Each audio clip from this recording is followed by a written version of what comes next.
Free bus పథకం ఉంది కదా, అది ఎంతవరకు బాగుంది? ఎంతవరకు అంటే అది ఎట్లా పోతే అక్కడ అది అయితే మంచిగానే ఉందమ్మా. అది తినేటోళ్ళకి అవసరం. ఇక మా కింద పడుతున్నాం మీద పడుతున్నాం పోయింది. మేమైతే మొత్తం ఎక్కడికి రాదు మాకు. ఎటో వెళ్ళినప్పుడు అవసరం కదమ్మా. అది పోయేటోళ్ళకు తెలుసమ్మా, నేను పోను బస్సులా.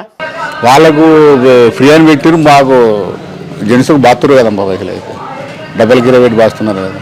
ఆ బస్సులో నుల్లి లేని, పంచాలు ఏంది, గొడవలు ఏంది సీట్ కోసం, ఈ పంచ ఆ గొడవ కూడా కండక్టర్ తమ తిట్టుడు ఏంది, బస్సులు ఆపడం ఏంటి. వాళ్ళు ఈ లేడీస్కి బస్సు అంటే దాని వల్ల ఒక వ్యాపారం అయిపోయిందమ్మా. ఇది కంప్లీట్గా బ్యాన్ చేస్తే ఎంత చాలా మంచిది నా అభిప్రాయం. ఫ్రీ బస్సు పెట్టిండు కానీ చాతనైన వాళ్ళు పోతున్నారు, మాసులు చాతగాని వాళ్ళు మేడ పోతాం బిడ్డ. అవసరం లేదు, అది ఎందుకు అవసరం? అది అవసరం ఏం లేదమ్మా. కొట్టుగా చేస్తున్నారు ఎందుకమ్మా? అందరూ కష్టాలు చేసుకుంటున్నారు. ఎప్పటిలాగానే ఉంచితే అయిపోతుంది.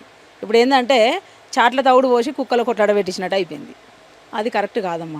ఎందుకంటే మేము కూడా లేడీసే, కానీ కొంతమంది ఏంటంటే అయిన దానికి కాని దానికి కూడా కొంతమంది పోతున్నారు అని చెప్పేసి ప్రచారణ. అది ఎంతవరకు నిజమో మాకు తెలియదు. మేము అవసరమై పోతే మాత్రం ఎంతమంది అంటే అసలు జుట్లు పట్టి కొట్టుకుంటున్నారట, అట్లయితుంది.